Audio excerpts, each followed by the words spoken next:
All right, Stephen D. Thank you for that nice donation, Stephen. Now the question that's coming in is from Chris. Um, this is on your screen. What do you mean by drawing with your athletic part? In what sense are you using athletic here? You mentioned this in the discussion on balancing and interfering with an intellect, and he's saying see number 128 drawing styles. I didn't go back to look that up. These are pretty common usages with me.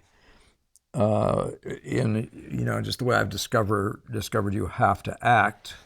When I say athletic, so this is the act of drawing, but it could be any part of painting. There's a part of it you do with your. There's a whole. Well, let me give you two quotes before we start. There's two. The first one is, and these two I remember observing Undergamel, learning them from him, but at different times, and trying to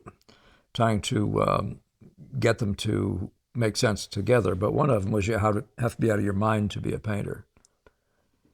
And the other one is when I stop thinking, I stop painting. Okay? So out of your mind is a little bit in the category of what athletes do, right? When you finally teach yourself to dribble a basketball, to run up and down the floor while you're bouncing the ball and not losing it, there's something going on there that's in the category of what I call the automatic. The body knows how to do this now. It's been trained. And so that's what I think of as the athletic part. So when you have in painting, or in drawing, when you have to articulate a shape, you have to let your arm do it. But you have to give it. You got to give it something to work with.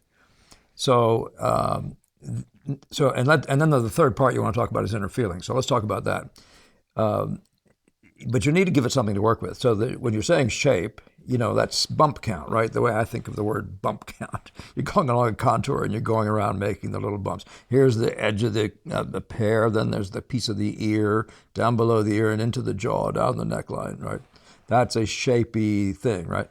Well, if you're trying to draw that shape or some portion of it, you have to see it. You have to have registered it in your conscious mind. That's an act of consciousness, right? That's an intellectual act.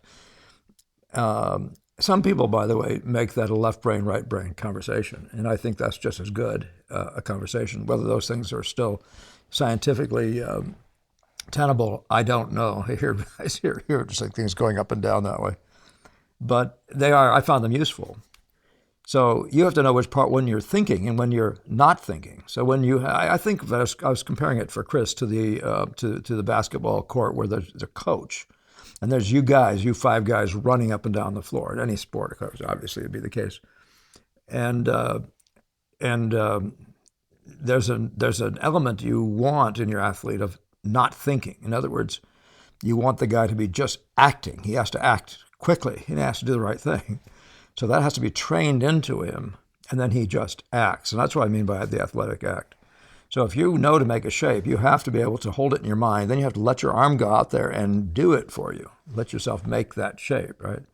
And that's the athlete running up and down the floor. So that's all I mean by it. And you will see, the more you draw, the more you'll see that. You can't think your way into a good line. You have to already prepossess it in your mind. And then you just simply try to hold, as it were, hold the line. Now, the inner feeling portion of that, I mentioned this in balancing an inner feeling with an intellect. Well, my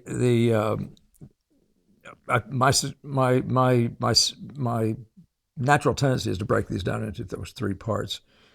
The inner feeling is part of the education of the athlete, right? You have to actually. When I'm looking at something like a set of relationships, I'm trying to get it in my mind what that is doing, and a sensation is giving me, so that when I put it on the canvas, I can then judge of it to see if it's actually doing the same thing. But all the acts of making that, piecing it together, like trying to get that one color to be right to the other three, so it does make that sort of tune, if you want to call it that. You have to put that in your, well, let me put it this way. If it's more chromatic, you'll be looking at it saying, what's wrong with this thing? That's your intellectual part. That's your left brain, right? And you'll say to yourself, at some point, you'll say to yourself, more chromatic. Then you let your body go out there, do this thing about making it more chromatic. But it has an idea, and then it looks to that to see if it's producing that same sensation, right? Which I'm calling now inner feeling. So don't confuse those three. I think that might be enough. This doesn't need to be a long one. We talked about this before, but if you just keep in mind that when I stop thinking, I stop painting. That was a Millet comment about Rembrandt, and then the other side of it is you have to be out of your mind. But it does mean, where are you then if you're out of your mind, right? So at that moment that you're out of your mind, where are you? So some people have taken that, and somebody in a recent question, they were saying that you just drop everything and let your feelings take you. I've never found that to be a useful thing. So I control all those things with my left brain, right, including making myself go and find the sensation that I want to reproduce, that I want to bring onto the canvas.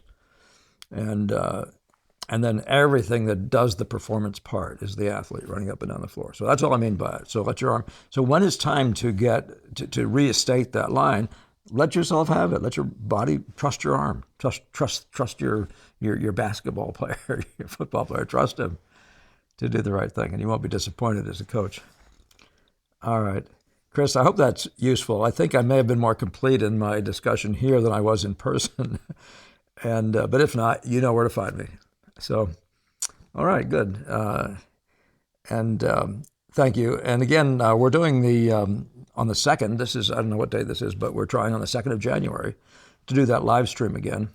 I am still looking for you to poll yourselves or to send me some information. I'd say poll yourselves.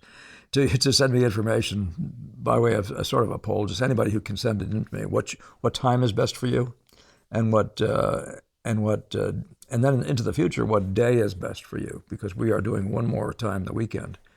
But I have a feeling that weekdays may be better. A particular weekday is what I'd like to know. If it is a weekday, which one? All right. So again, thank you all for your sharing, subscribing. Our subscription level just jumped. Excellent. To see that happen, and very encouraging. And and go ahead and share and like and all the rest of that stuff. So, yeah. All right, good. And we'll see you in the next one. Enjoy your painting week.